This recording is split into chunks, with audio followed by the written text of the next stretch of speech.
They called her the cleaning lady. That's what they said, right to her face in front of everybody, like it was a fact and not an insult dressed up as one. Marvella Osei was 51 years old, and she had been sweeping the floors of Ridgemont Community Center in Sudbury, Ontario for 7 months. She wore the same gray uniform every day. She pushed the same cart through the same hallways. She kept her head down, smiled at the kids who ran past, and said good morning to people who didn't always say it back. That was the whole point. The morning it started, Marvella was mopping the entrance corridor when a man named Shane Kowalchuk walked in with 3 of his friends and tracked mud across 40 feet of freshly cleaned floor without slowing down, without looking at her, without a word. She wrung out the mop and started again. Shane Kowalchuk was 43 years old, 3rd generation Sudbury. His father had been a shift supervisor at a nickel mine, and Shane had grown up believing that being from somewhere made you better than people who showed up from somewhere else. He managed the hockey arena rentals out of a shared office at the back of the center, and he had a way of expanding himself into every room he entered. Elbows out, voice loud, chair pushed back from the table. He went by coach, even though he hadn't coached anything in 6 years. What Marvella was, in Shane's understanding, was a black woman in a gray uniform who mopped his hallway. What Shane did not know, what nobody at Ridgemont Community Center knew except for one person, was that Marvella Thelma Osei had spent 22 years as a senior investigator with the Canada Revenue Agency's Criminal Investigations Division. She had led 14 prosecutions. She had dismantled 3 payroll fraud networks operating out of legitimate Ontario businesses. She had testified before a Senate committee in 2019 on the intersection of nonprofit fraud and organized money laundering. She had retired, technically, 18 months ago. She had come out of retirement 6 months later at the specific request of her former supervisor, who was now the national director of a joint RCMP-CRA financial crimes unit. Her assignment was Ridgemont. The community center ran on a $2.4 million annual municipal grant. For 3 years, the city of Greater Sudbury had flagged irregular expenses in the organization's financial submissions. Equipment never purchased, programs never delivered. A summer youth hockey camp that ran on paper for 4 seasons and enrolled in reality 0 children. The money moved in quiet circles, from the center's operating account to a numbered company registered in Sault Ste. Marie, to a private holding called Northbridge Leisure Group, which listed as its sole director a man named Gerald Foss. Gerald Foss was also the board chair of Ridgemont Community Center. His name was on every check, his signature was on every variance report, and for 3 years, nobody had been able to place a person inside that building who could actually get close enough to the paper trail to make a case. Marvella had read the file in 2 hours and called her supervisor back the same evening. "They need a cleaner?" she asked. They had turnover. Position opened last month. She looked at her hands. Retired hands. Hands that had held case files and shaken nervous whistleblowers and testified under oath. "All right," she said. "I'll need a cover identity and comfortable shoes." She spent 4 weeks preparing. She studied the center's floor plans. She memorized every name on the organizational chart. She requested and received access to 5 years of Gerald Foss's known associate network, cross-referenced with the shell company registrations. She learned, among other things, that Gerald Foss had a daughter named Simone, who managed the center's community programs, that Shane Kowalchuk handled the arena and was Gerald's informal enforcer within the building, the one who made complaints disappear and contracts run smooth, and that the front desk coordinator, a woman named June Marchand, had quietly raised concerns with the city auditor's office 8 months ago and been fired for performance issues 3 days later. June Marchand's concerns were why this file had finally moved to criminal. Marvella applied as Marvella Webb. No connection to Osei. Her cover history was modest and waterproof. 30 years of cleaning work in Thunder Bay and Timmins, good references from 2 hotels the unit controlled. She came in, shook the facility's manager's hand, and started the following Monday. 7 months. That was how long it took to understand a building's rhythms well enough to move through it like furniture. She knew which doors Gerald Foss unlocked on which mornings. She knew that Shane Kowalchuk made 2 personal phone calls every Tuesday from the arena office, and that he always propped the door open when he did it. She knew that the Ridgemont bookkeeper, a quiet man named Everett Purcell, stayed late on Thursdays and took his dinner from the vending machine, and that he looked, more often than not, like a man who was not sleeping. She had not approached Everett, not yet, but she had learned his coffee order and made sure to offer it on Thursdays when she collected the recycling. The harassment started in month 3. It wasn't dramatic at first. Shane referring to her as the cleaning lady within earshot whenever he wanted to say something about the building without addressing her directly. A bucket knocked over outside the equipment room. Accidental, possibly, the first time, and then twice more. A cart of supplies moved from the storage closet. She'd been assigned to a different room with no explanation, so that she spent 40 minutes searching on a Tuesday when she was supposed to be in the back office. The back office where Gerald Foss kept the additional files she had not yet accessed. The morning she found her cart in the wrong room, she stood in the hallway holding a mop and looked at the ceiling for a long moment. Then she went and found the cart and said nothing. What she thought was, every disruption is a delay. Every delay is a choice. Every choice is documented. Her supervisor, a man named Agent Collier, who communicated through a Canada Post tracking application on her phone, had sent a message the night before. Board meeting Friday. Foss is presenting revised budget projections. We think the salt company is being wound down and assets moved. Timeline tightening. How close are you? She typed back. Close. Month 4. Shane Kowalchuk decided to be funny. He started bringing it up in front of people. In the main hall during the Thursday evening drop-in, when half the community center's users were coming and going. Families with kids, seniors from the Silver Birch program, teenagers from the Youth League, Shane would spot Marvella across the room and announce something to whoever was nearest. We keep telling Gerald this floor gets too slippery when it's wet. Cleaning lady doesn't get it. Or, you know they don't train these folks to do the chemical mix right. That's why it smells. He said it at a volume that was not directed at her. That was the trick. He never said it to her. He said it near her, about her, so that she could hear every word and had no one to address it to. She addressed it to nobody. She pushed her cart and kept moving. Across the main hall, a teenager named Asha, maybe 15, watched Marvella with wide eyes one Thursday after Shane said something particularly loud. Asha looked at Marvella like she was waiting for her to react. Marvella met the girl's eyes for 1 second, smiled faintly, and went back to work. Asha watched her go. A woman named Colette Bernard, who ran the Silver Birch Seniors program out of Room 4 on Tuesday and Thursday afternoons, started leaving the door of Room 4 open when Marvella worked the corridor. She never said anything. But the door was always open, and sometimes there was a cup of tea on the edge of the table nearest the hallway. Marvella started timing her corridor work to coincide with Tuesdays and Thursdays.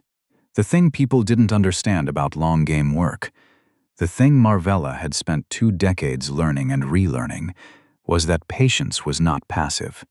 Patience was the most active thing she did. Every morning she chose it. Every afternoon she renewed it. Every time Shane Kowalchuk said something she was not supposed to have heard, she filed it, quietly, in the part of her brain that organized facts the way other people organized furniture, by type, by weight, by where it fit. Month 5, Shane found a new angle. He had apparently decided that the cleaning lady's problem was that she didn't understand her place in the hierarchy, and that the solution was to explain it more clearly. He started giving her tasks, not through the facilities manager, directly. He'd appear in a hallway and say things like, "The men's room by the arena needs a second pass. I had somebody go in there after the last ice rental, and it wasn't done right. No, please." No acknowledgement that this was not her assignment schedule, just an instruction delivered to the air beside her. The first time, she did it. The second time, she did it. The third time, Marvella put down her mop, looked at him, and said, calmly, "My schedule comes from maintenance. If there's a priority issue, you're welcome to put it through Lloyd." Lloyd was the facilities manager. Shane stared at her. I'm telling you there's a priority issue, and I'm telling you how to address it." She picked up the mop, threw Lloyd. She could feel him behind her for another 5 seconds before he walked away. It wasn't a small thing. Nothing was small in this kind of work. She had just become visible to him in a way she hadn't been before. She had just told him no, in front of nobody, in a hallway, and he would not forget it. That night, Agent Collier called on the tracking app's voice function. "Foss is moving. The Saul Company filed dissolution papers this week. They're transferring assets to North Bridge before the dissolution completes. That gives us maybe 3 weeks before the money is buried so deep we'd need 2 more years to find it." "I need the secondary files," Marvella said. "The ones in the locked cabinet in Foss's back office. Everett Purcell has the key. Can you get to Purcell? I've been getting to Purcell for 5 months." She looked at her window, Sudbury, November, dark by 5. "Thursday," she said. "Thursday I'll know." Thursday, she worked the hallway outside the bookkeeping office until 7 p.m. Everett Purcell was still at his desk at 6:15, eating a sandwich, staring at a screen that he turned slightly when she came in to collect the recycling. She set down the bin, straightened up and said, without preamble, "That floor by the vending machine is cracked. Somebody's going to catch a toe on it and go down. I've put it in my report 3 times. Nobody fixes it." Everett looked up. He had the kind of face that had been tired for a long time. "Yeah," he said. "Some things around here take a while to get fixed." "Some things never do," she said. She picked up the recycling bin. At the door, she paused, not turning around. "My sister worked bookkeeping. Said the hardest part of the job was knowing what the numbers said and having nobody want to hear it." She left. She was back in the main corridor when her phone buzzed, not the tracking app. A message forwarded through secure relay, no sender name, no timestamp. A photograph of a handwritten note on a yellow sticky back cabinet, bottom drawer. Binder marked H&S 2021. He started 3 years ago. "I can't keep doing this." Marvella stood very still in the empty hallway. She typed back one word. "Thursday?" 3 seconds. "Thursday, I'm here late. Power outage at Arena Side, scheduled 7/8. Gerald leaves at 6:30 sharp." She sent the photograph to Collier at 11 p.m. and called immediately after. "That's Purcell?" Collier asked. "Has to be. He's the only one with access to that cabinet. Marvella, if you go into that office without a warrant—" "I won't go without one. You have 72 hours to get me a production order." The judge. Show the judge June Marchand's termination. Show him the salt dissolution filing and the North Bridge transfer date. Show him Purcell's note. She stopped. Collier. 26 families lost their hockey registrations in 2021 because the summer program money was stolen. Those were real kids, real registration fees. Real parents who couldn't get a refund because the program had to be canceled. I have the names. Do you want me to put them in the brief? A long pause. Get me the brief by tomorrow noon. The warrant came through Saturday morning. Marvella was at home when she got it. Not her apartment, her actual home. The one in Gatineau she'd driven away from 7 months ago with a duffel bag and a gray uniform. She sat at her kitchen table, coffee going cold, and held the printed document for a little while. Then she drove back to Sudbury. The Monday after the warrant arrived, Shane Kowalchuk crossed a line in front of people. It was midday. The main hall was full. Families at the sign-up tables for the winter skating program, seniors coming out from Colette Bernard's Tuesday group, a school group of maybe 20 grade 4 kids visiting from a nearby elementary school with 2 teachers and a parent volunteer. Marvella was cleaning the corridor adjacent to the main hall when she heard Shane's voice carry across the room. "Hey." He was talking to one of his arena guys, loud enough for the whole entrance to hear. "We're going to need this area cleared before the afternoon rental. Can somebody let the cleaning crew know?"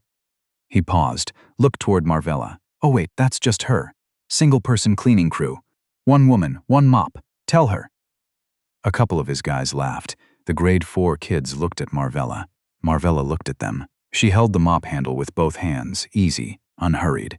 She was 51 years old, and she had been talked about like furniture by people who should have known better for 7 months, and she was almost done.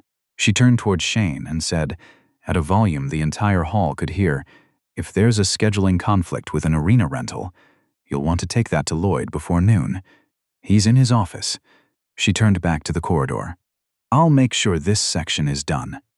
Shane stared at her back. One of the grade 4 kids, a girl with 2 uneven braids, watched the exchange and then looked at her teacher. The teacher watched Marvella push the cart and said nothing. Colette Bernard, standing at the room 4 doorway, closed her eyes for just a second. That afternoon, Shane went to Gerald Foss. Marvella knew this because she was cleaning the corridor outside Gerald's office at 3:45, and she heard Shane say, in the flat, specific tone of a man reporting a problem, "She's getting mouthy. Twice now she's redirected me in front of people." Gerald Foss had a voice that stayed mild under all circumstances, which was not a comfort. "What do you want me to do about it, Shane?" "Write her up. Find something. I don't want her here past the month." Silence. Then Gerald said, "I'll speak to Lloyd." Marvella pushed the cart to the end of the hallway and turned the corner. She texted Collier, "They're going to try to move me. It needs to happen before Friday." The response came in 12 minutes. Wednesday. "Team is ready. You'll have backup in the building." Wednesday morning, Marvella arrived at 7 a.m. She parked, sat in her car for a moment, and looked at the community center's front entrance. A sign in the window advertised the winter skating program registration. Below it, a paper that someone had taped up. "Ridgemont cares about this community." She looked at that sign for a while. She went inside. She cleaned the east corridor. She cleaned the washrooms by the silver birch room. She said good morning to Colette Bernard, who was setting up for her Tuesday group a day early this week because of a booking conflict, and who pressed a thermos into Marvella's hands and said, "You look cold," which was not about the temperature. At 10:30, Lloyd called her to his office and told her, apologetically, that there had been complaints about her attitude and that a written warning would be placed in her file. She sat down in the chair across from him. Lloyd Arsenal was a decent man who had been managing this building's facilities for 11 years and who understood from the shifting of his eyes that he did not want to be doing what he was doing. She said, "Lloyd, has Gerald Foss ever asked you to do something that made you uncomfortable?" Lloyd's hand stopped on the keyboard. "You don't have to answer that," she said, "but I want you to know that someone is going to ask you that question in a different room very soon. And the answer you give there is going to matter more than what you put in my file today." Lloyd looked at her. "I'm going to let you think about that," she said, and stood up and went back to work. At 1:15, Gerald Foss called a staff meeting in the main hall for 3 o'clock. No agenda listed, just all staff, 3 p.m. Marvella saw the email notification. She had quiet access to the center's internal mailing list through a system flag the unit had placed 8 months ago, and she forwarded it to Collier with a single note. "Today, Collier, we're parked on Regent and on Elm. Warrant executed on office simultaneously. You have 4 agents in the building as of 2 p.m. Don't move until I give the word." At 2:55, Marvella was mopping the corridor outside the main hall. At 3, the staff filtered in.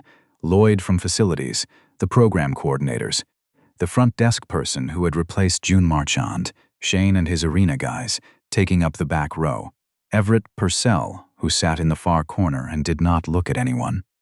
Gerald Foss stood at the front of the room and talked about community, about investment, about how much Ridgemont had accomplished in the last several years. He talked about the skating program, about the seniors group, about the youth hockey initiative that was. He paused, facing some restructuring due to funding pressures. Shane stood up. "We also want to address," he said, looking at Marvella in the corridor, visible through the open door, "some recent performance issues in our support staff. We'll be making some changes effective." The front door of the community center opened. Not dramatically, not a bang. Just the click of a latch and the sound of footsteps. 4 RCMP officers in plainclothes, Agent Collier behind them, warrant packet in his hand. 2 more entering from the side corridor. Marvella set down the mop and walked through the door of the main hall. She unzipped the top of her gray uniform jacket and clipped a lanyard to the collar. Federal credentials, agency photo, her real name. She walked to the front of the room and stood beside Gerald Foss's presentation table. The room was absolutely still. Gerald Foss looked at her. He looked at the credentials. He looked at her face. "My name," she said, clearly and without elevation, "is Senior Investigator of Marvella Osei, Criminal Investigations Division, Canada Revenue Agency, assigned to the RCMP-CRA Joint Financial Crimes Unit. I have been assigned to this facility under an undercover operational designation for the past 7 months." She set a copy of the warrant on the table beside Gerald's notes. "Mr. Foss, you are under arrest for fraud over $5,000, breach of trust, and conspiracy under the Criminal Code of Canada." Gerald Foss made no sound. Additional arrest warrants have been issued for Northbridge Leisure Group and its associated directors. One of the officers moved toward Gerald. Another moved to Shane Kowalchuk, who had been standing at the back of the room telling a subordinate that the cleaning lady's time at Ridgemont was up. Said nothing. He looked at Marvella. He looked at the credentials. He looked at the officers. "Coach Kowalchuk," Marvella said, "you are being arrested for conspiracy and obstruction in connection with the concealment of financial fraud. You have the right to retain and instruct counsel without delay." Shane opened his mouth, then closed it. In the corner, Everett Purcell had both hands flat on his knees, and he was looking at the floor, and his shoulders had dropped in a way that looked like 7 months of something very heavy being put down. Colette Bernard was not in the room. She was in the corridor, having come out of room 4 when she heard the voices change. She stood with her hands folded and watched Marvella through the open door and said nothing for a long time. Then she said quietly to no one in particular, "Lord have mercy." The arrests took 47 minutes. The warrants on the back office and the external accounts were executed simultaneously, as planned. The HNS 2021 binder Everett Purcell had described in his note was recovered intact from the locked cabinet, bottom drawer, along with 3 years of parallel ledgers that had never been submitted to the city or to the board. The parallel ledgers alone covered $1.8 million in fraudulent expenses. Everett Purcell was brought in for questioning and released the same evening. He had not participated in the fraud. He had discovered it 14 months earlier and been told by Gerald Foss that he could either keep quiet or find another job. He had kept quiet for 14 months in a way that was going to haunt him for a long time. He had also sent a note on a yellow sticky to a woman he thought was a cleaning lady. He cried at some point during the interview, and the interviewing officer let him. The following Monday, the city of Greater Sudbury issued a statement. The Ridgemont Community Center would remain open. A receiver had been appointed to manage operations during the investigation. A full audit of 3 fiscal years was underway. The summer youth hockey program, the one that had existed on paper and nowhere else, would be investigated, and restitution sought for the families whose registration fees had been absorbed into the fraud. The local news picked it up by Tuesday morning. By Thursday, it was national. Not because of the money. $1.8 million was not small, but it was not the number that moved people. What moved people was the program. The hockey program, the kids. A CBC story ran on a Friday night. It included an interview with a parent, a woman from Chelmsford named Diane, who had signed her son up for the summer program in 2020 and 2021, paid the fees both years, and been told both years that the program had been canceled due to COVID, then due to facility issues, and had never received a refund. "I just thought that was how it worked sometimes," Diane said on camera. "I thought maybe we were just unlucky." That clip was shared 400,000 times in 48 hours. The question that spread faster than the clip was a simple one, typed in comment sections and shared in community Facebook groups from Sudbury to Sault Ste. Marie, how many families?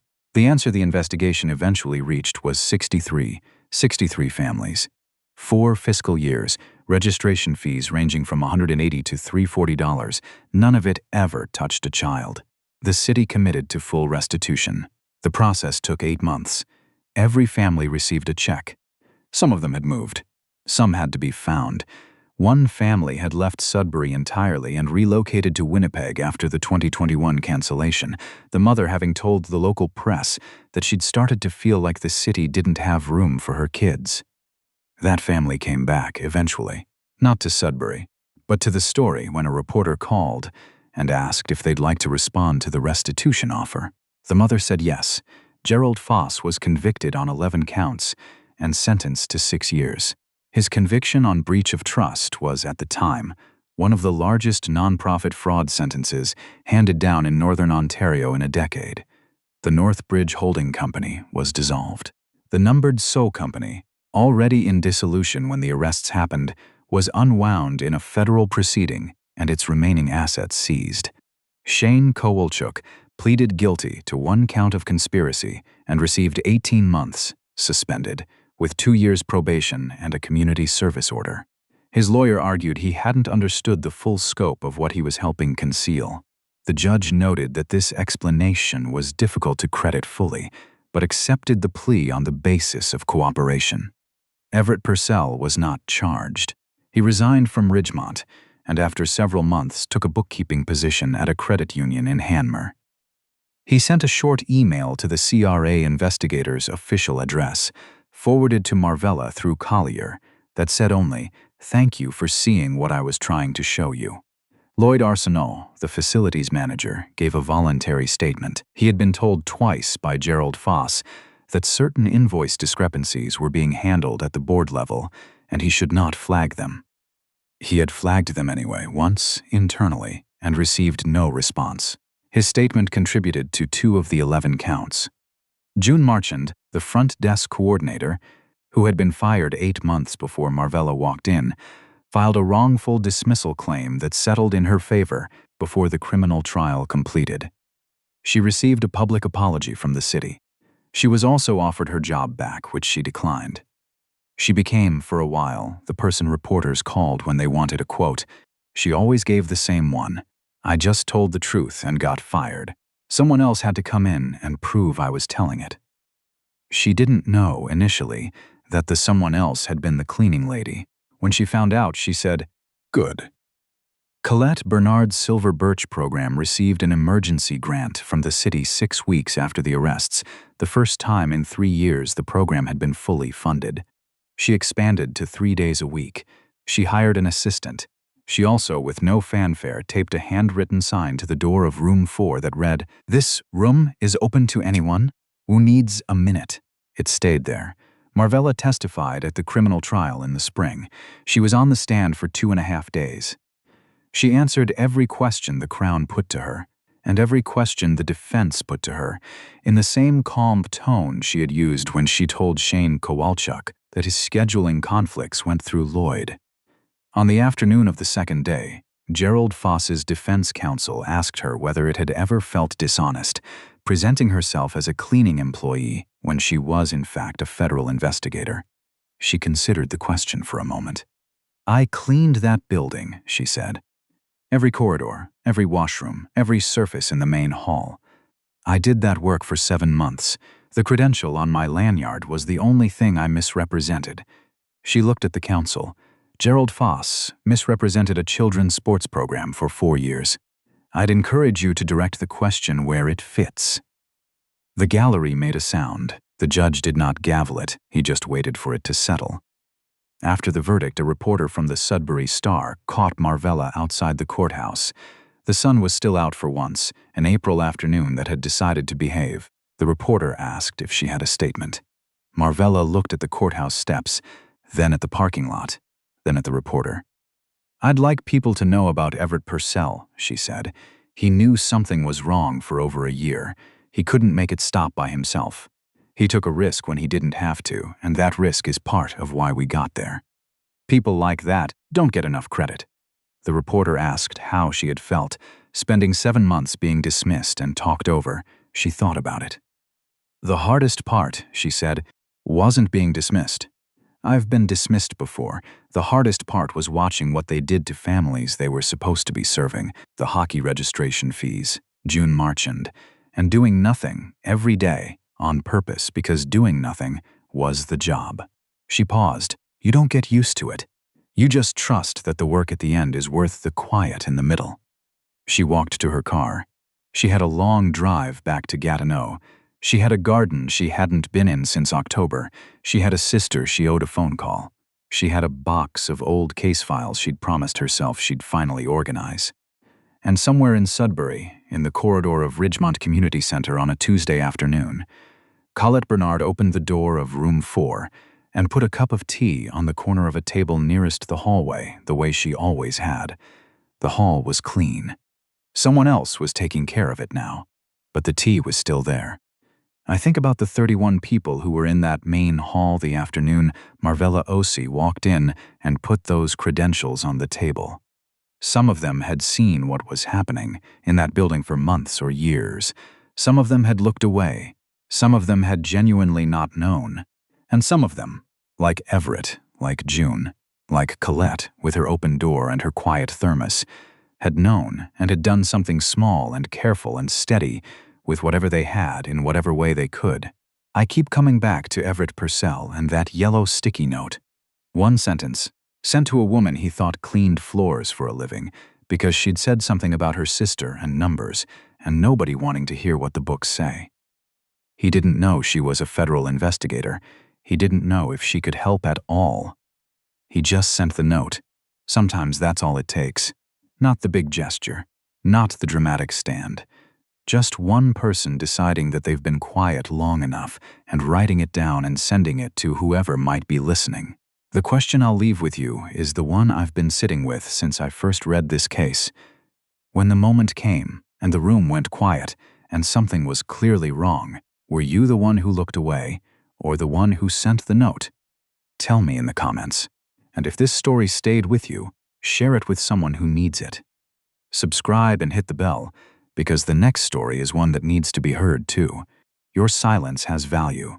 Choose carefully who you give it to.